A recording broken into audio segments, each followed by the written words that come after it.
So well rested, we were ready to go out and explore the sights of Bamiyan, a very famous city. The whole valley, the Golden Valley of Bamiyan, is noted for an entire mountain range that was used by the Buddhists as a sacred place in centuries past. And that whole series of mountains there has Buddhist caves in it. Religious fanatics, religious priests came here, carved the caves, and dedicated all of these caves to Buddha. Now, when the Muslims came along, many of the caves were destroyed. In fact, the caves were used as residences, and the tar from the fire covered many of the paintings inside, and that sort of saved those paintings. They've been able to remove the tar deposits from the fires of the last few centuries, and they have found Buddhist paintings, some of them of great beauty and color, inside the caves.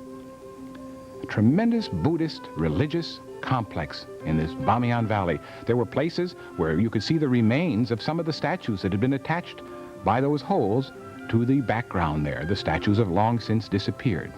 One tremendous statue is being restored by Indian engineers and artists who have come up there, and they're trying to restore this tremendous one. You can see how in the olden days they used to have ropes there and put the mud around the rope to cause the folds in the robes. But that was the small Buddha, 125 feet. Here is the large Buddha. The large Buddha is 175 feet high, probably the biggest in all of the world. And here's what remains of it. The face was cut away many centuries ago when the Muslims took over this area. But there are Huddle and David at the bottom there to give you an idea of size. And you're looking up 175 feet. And above its head, above the head of this statue, we could see very unusual paintings. We were told it might be possible to go up there and see the paintings at close range. To reach the head of the Buddha, you first climb up a little slope, which takes you halfway to your goal. Here you're looking down on the fertile Bamiyan Valley, guarded by its forts. Then you enter a series of caves they have discovered, which lead right to the head of the statue.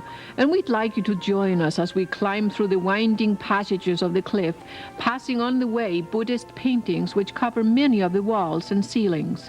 And this is done with our portable battery lights. As we climb up and up, we're going to be up 175 feet through these caves as we head for the top of the Buddha. The statues that you've seen, the caves themselves, are 1,500 or more years old. And this is a secret way to get to the top of the Buddha that they only recently discovered. The regular way to go up there was long since destroyed, but they're able to get in sort of a back way. And here we are going through these 1,500-year-old passageways, and there we are standing on top of the Buddha's head. Here you can see some of the statues, you can see some of the paintings, you can see that they were fired at by a lot of the tribesmen when they came here with their guns. That's what causes those splotches there. Those are bullet holes. Would you like to lean over the front of the Buddha with me? Let's go up there and lean over the statue and look straight down. That'll be a lot of fun. There it is, 175 feet down. Whoop, whoop, don't get too close there.